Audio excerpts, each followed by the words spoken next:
What's the hardest thing about being an identical twin? My parents were fixated on making sure Connie and I matched in every possible way. They had this whole philosophy that identical twins were nature's perfect creation and that any difference between us was a flaw that needed correcting. Even our names were almost identical, Connie and Bonnie. Every morning started the same way. We'd stand side by side in the bathroom while Mom measured everything. Hair length with a ruler down to the millimeter. Weight on a scale that showed decimals. Height marked on the wall with pencil lines. She'd even measure our waists, arms, legs, and the width of our faces with this strange caliper thing. If anything was off, even by the tiniest amount, she'd lose it. Once, Connie weighed 0.3 pounds more than me after dinner, and Mom made her run on the treadmill for an hour while I had to eat spoonfuls of peanut butter to catch up. We had to wear the exact same clothes every day, same underwear, socks, shoes, even though Connie's feet were slightly bigger and her toes were always pinched. Our haircuts were identical too, trimmed with a ruler every week. We weren't allowed different interests or hobbies because that might make us develop differently. We both had to take piano lessons even though I was awful and Connie was actually good. We both had to play soccer even though she hated running, just so my calves wouldn't look different. The crazy part is, Connie and I actually got along. Deep down, we were opposites, but we were still best friends. We worked hard to stay identical so neither of us would make life harder for the other. Still, we dreamed of the day we could finally be ourselves, when I dye my hair pink and Connie would never wear running shoes again. When puberty hit, things got worse. Our bodies started changing at different rates, and Mom began stuffing my bras to match Connie's and wrapping Connie's chest when she grew faster. Our faces changed too. Connie's nose got a little wider, mine stayed narrow. One night, Mom came into our room with pamphlets from plastic surgeons and said we'd both be getting nose jobs at 16 to stay identical. She showed us before and after pictures like she was planning a vacation. That's when Connie looked at me, and I knew she'd hit her breaking point. That night, we started planning our escape. We had 2 years until the surgeries and decided we weren't waiting that long. We had money from birthday cards and Christmas gifts, researched bus routes to a cousin's house in the city, careful, patient, thinking we were so clever, but then Mom found the stash. She didn't yell, she just sat us down at the kitchen table, counted every dollar, and asked what it was for. We lied, said we wanted matching bikes, but she didn't buy it. When Dad came home, they just stared at us for an hour without saying a word. It was worse than screaming. They locked us in our room for a week, no school, no phone, barely any food. Connie cried herself to sleep every night, terrified of what they'd do to our faces. I started having panic attacks. When they finally let us out, they pulled us out of school completely and started homeschooling us so no one could influence us. For months before the surgery, we felt completely trapped. Then, 3 weeks ago, Connie was in the car with Dad when someone ran a red light. I was home with Mom when the hospital called. We rushed there, but they wouldn't let us see her for hours. When a doctor finally came out, he said she was stable, but her face had gone through the windshield. Broken jaw, shattered cheekbone, crushed nose. They were taking her into surgery. They operated 5 times over 2 weeks. When Connie came home, her face was unrecognizable, scars across one side, her jaw misaligned, her nose completely different. She didn't look like me anymore. That night, Mom and Dad called me into the kitchen while Connie slept upstairs. Dad laid a folder on the table, medical reports, surgery notes, and photos. Pictures of Connie's face right after the crash, during surgery, after healing. I felt sick just looking. Mom put her hand on my shoulder and said softly, "We found a surgeon who can replicate Connie's injuries on you." My hands shook as I stared at the photos, the blood, the x-rays, the bone diagrams. That's when I realized what they were showing me. It wasn't just documentation. It was a blueprint for what they wanted to do to me. My voice comes out flat and hollow when I finally speak. I need to think about this, I say, buying myself maybe one night before they expect an answer. Dad closes the folder and Mom squeezes my shoulder like I've done something brave instead of something horrifying. That night, I wait until I hear their bedroom door close and the TV turn on. Then I slip into Connie's room. She's awake, staring at the ceiling in the dark. I climb into bed beside her, and we whisper so softly I can barely make out her words around her wired jaw, not letting them. She slurs. I squeeze her hand. We make a pact right there. We won't let this happen. We'll find a way out, even if we don't know how yet. Her hand is cold and trembling in mine. She squeezes 3 times, our old signal for I love you. I squeeze back 4 times. I love you more. We're both crying silently, tears running down our faces in the dark. I stay until she falls asleep, then sneak back to my room before Mom's midnight check. The next morning, I watch Connie try to eat yogurt through a straw at the kitchen table. Her face is still swollen, the right side covered in scars. She can barely move without wincing. Mom stands nearby with the pain medication, deciding exactly when Connie gets relief. That's when I realize she's trapped in a way I'm not. She can't run, can't drive, can barely talk clearly enough to ask for help. My stomach turns as it hits me that any plan to escape has to include her medical needs. I glance at her, and she gives me a look that says she knows it too. We can't just run like before. Everything's different now. That afternoon, Mom takes Connie to physical therapy and Dad's at work. The house is empty for the first time in days. I dig through the recycling bin in the garage until I find the surgery pamphlet Mom threw out after last night's discussion. My hands are sweating as I smooth it out on the counter. I take photos of every page with my phone, making sure the surgeon's name and contact info are clear.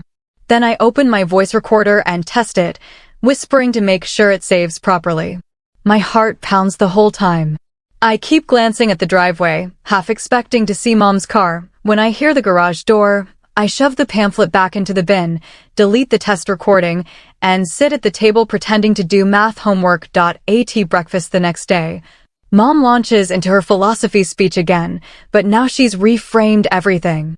She talks about twin studies and psychological bonds, saying Connie's trauma is my trauma. She insists we need to share this experience to stay connected, that it's not about looking identical anymore, but about healing. Dad nods along, adding that insurance might even cover it as reconstructive surgery for psychological distress. He says they've researched it, that there's precedent for twins undergoing matching procedures for mental health reasons. I feel sick. They've been working on ways to justify it, to make it sound medical instead of insane. Mom reaches across the table and takes my hand. This is about keeping you and Connie whole, she says softly, like breaking my face could somehow fix what's broken. That evening, I decide to test the boundary. I ask what would happen if I said no, trying to sound curious, not defiant. Like, theoretically, what if I didn't want to do it? Mom's expression hardens instantly. She sets down her fork, her voice flat. That's not really a choice, she says. You're a minor. We know what's best for your mental health. Dad adds, if you refuse, you're abandoning Connie when she needs you most. You'd be choosing vanity over your sister's healing. I feel the small hope I'd been clinging to just shrivel up and die. They're not asking my permission. They never were. The next morning, I'm helping Connie with her medication schedule, reading labels, sorting pills into her daily container. Mom's in the shower. I can hear the water running. Dad's still at work. I realize there's this 20-minute window every day where Mom's occupied and Dad's not home. It's not much, but it's something. A crack in the wall. I see Connie watching me, the way I move slower, more deliberate. She gives me the tiniest nod. We don't say anything, but we both understand. This might be our only chance to act without being watched. I remember Mom's sister, Audrey, the one who lives in the city, about 2 hours away. We haven't seen her in years because Mom said she was a bad influence, that she didn't understand the twin bond and tried to treat us like separate people while pretending to look for stamps. I find an old address book in the junk drawer. My hands are shaking as I copy down Audrey's phone number and address into my phone. I have to move fast. Mom could walk in any second. The fact that Mom cut her off makes me think Audrey might actually help us. Maybe she'll understand how twisted this has become. I slip the address book back and close the drawer quietly. That night, my phone screen lights up even though I didn't touch it. The timestamps on my social apps say active 2 minutes ago. That's when I realize Mom and Dad are checking my phone, my messages, everything. Over the next hour, I watch their pattern.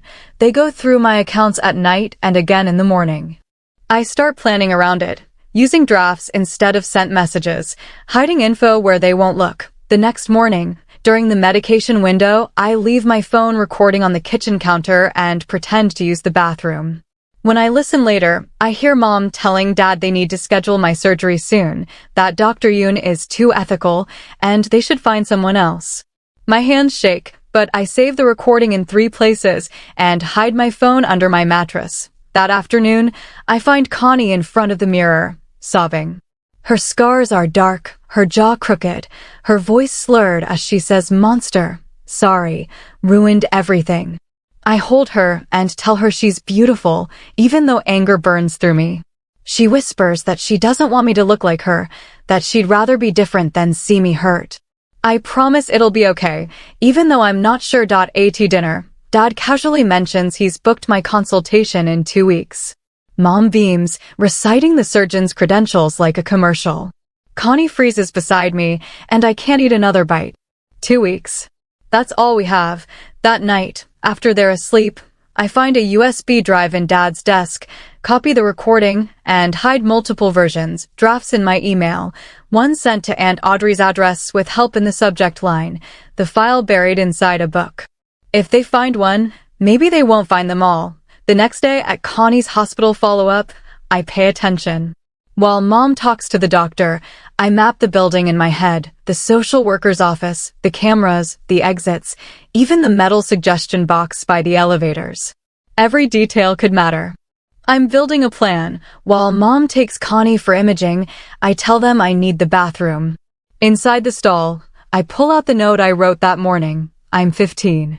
My parents want to do surgery on me that I don't want. They say I don't have a choice. Please help. My hands shake as I fold it and slip it into the hospital's suggestion box on my way back. My heart pounds, but it's done. Maybe no one will care, but at least I tried. That night, Mom catches me staring at the hospital bulletin board too long. I lie and say I was reading volunteer postings. She doesn't believe me. At dinner, Dad announces a new rule.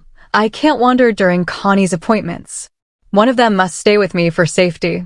We both know what it means. They're tightening control. The next morning, during the shower window, I write a letter to Aunt Audrey explaining everything: the surgery, the recordings, that were trapped. I tape the USB drive inside, seal it, and hide it in my backpack. Later, at the post office, while helping Connie out of the car, I slip the envelope into the outgoing mail slot. Dad doesn't notice. It's gone. It's moving toward her. A few days later, I find Mom measuring Connie's scars with calipers, taking photos, muttering about matching patterns. I stand in the doorway, sick with rage. She's planning to hurt me like it's a science project. I ask Dad to take me to the library for homeschool work. There, I search minor consent laws. I learn doctors need my agreement for elective surgery, even at 15. I print the pages, hide them in my pocket, and clear the browser. The knowledge feels like armor, even if I don't yet know how to use it. That night, Connie tries to talk through her wired jaw, frustrated until she forces out, "You be mouth for both." I know what she means. She can't speak up, so I have to. I promise her I'll be her voice. I'm terrified, but I say it anyway. The next day, Dad sits me at the kitchen table with a yellow notepad. He's written out exactly what I'm supposed to say to Dr. Yoon, how I want the surgery, how being different from Connie causes me distress. Every word of the lie already waiting in his handwriting. Dad makes me read the script out loud, again and again.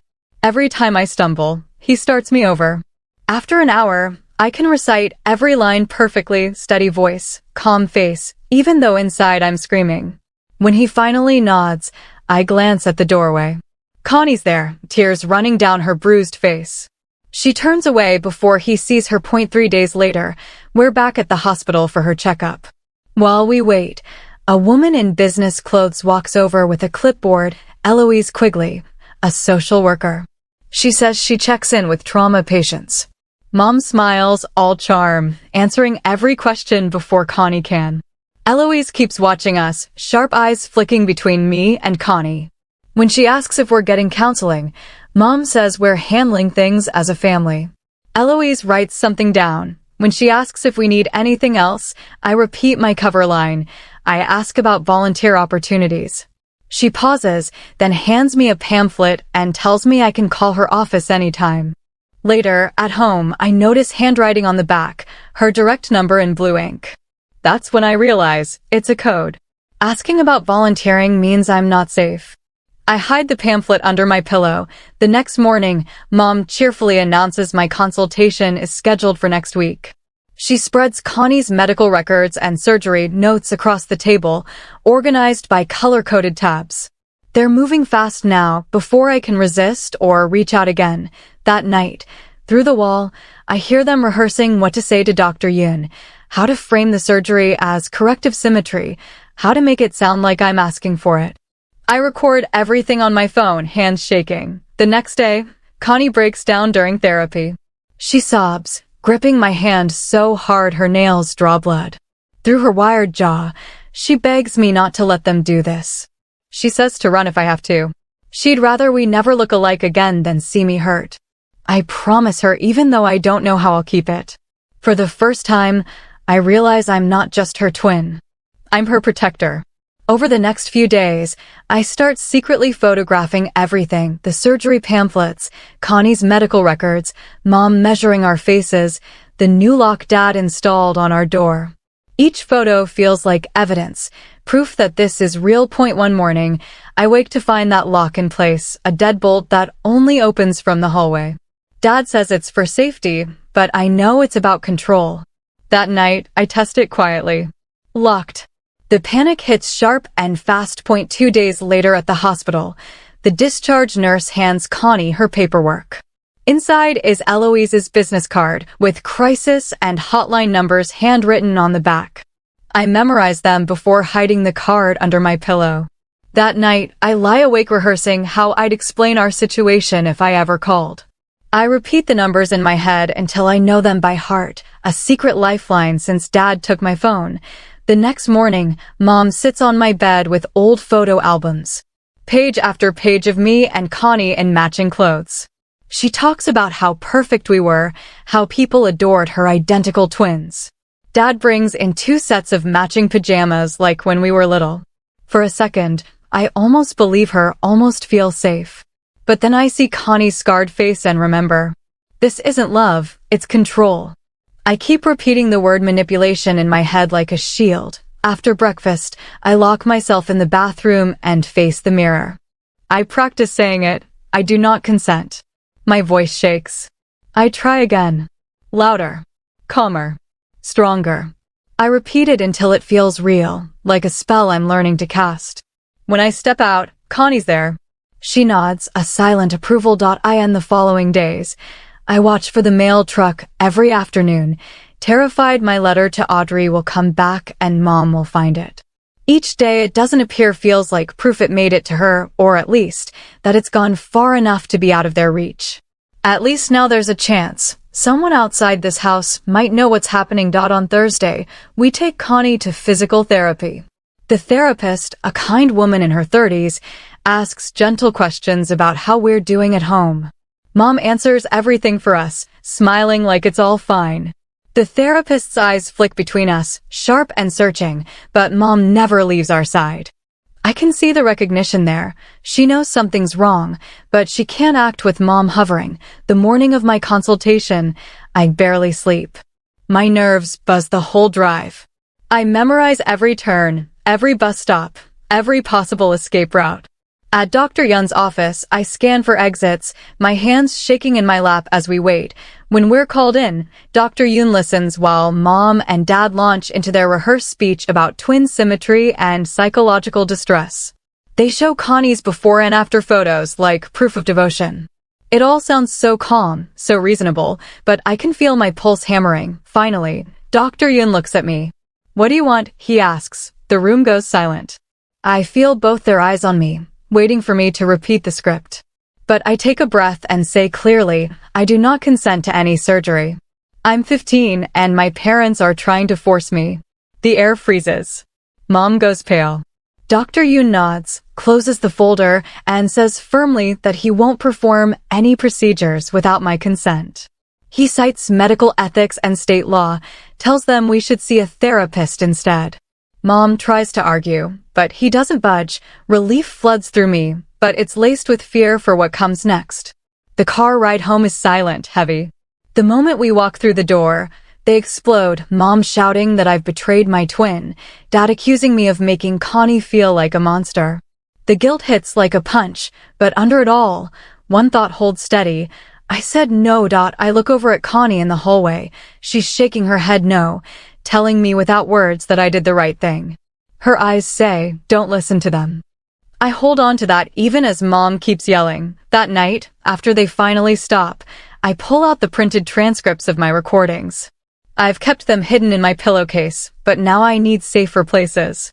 One copy goes inside an old textbook, another taped under my desk drawer, the third tucked into the lining of my winter coat. Each one feels like insurance, proof that exists even if they take my phone again. The next evening, I have 15 minutes before they take my phone. While pretending to do homework, I check my email. There's a message from a random account. It's Audrey. She says she got my letter, she believes me, and she can drive down this weekend.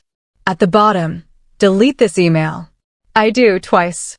Then I lie awake staring at the ceiling, feeling for the first time in weeks that maybe help is coming. 2 days later at breakfast, Dad sets down his coffee and says they found another surgeon out of state who takes cash only.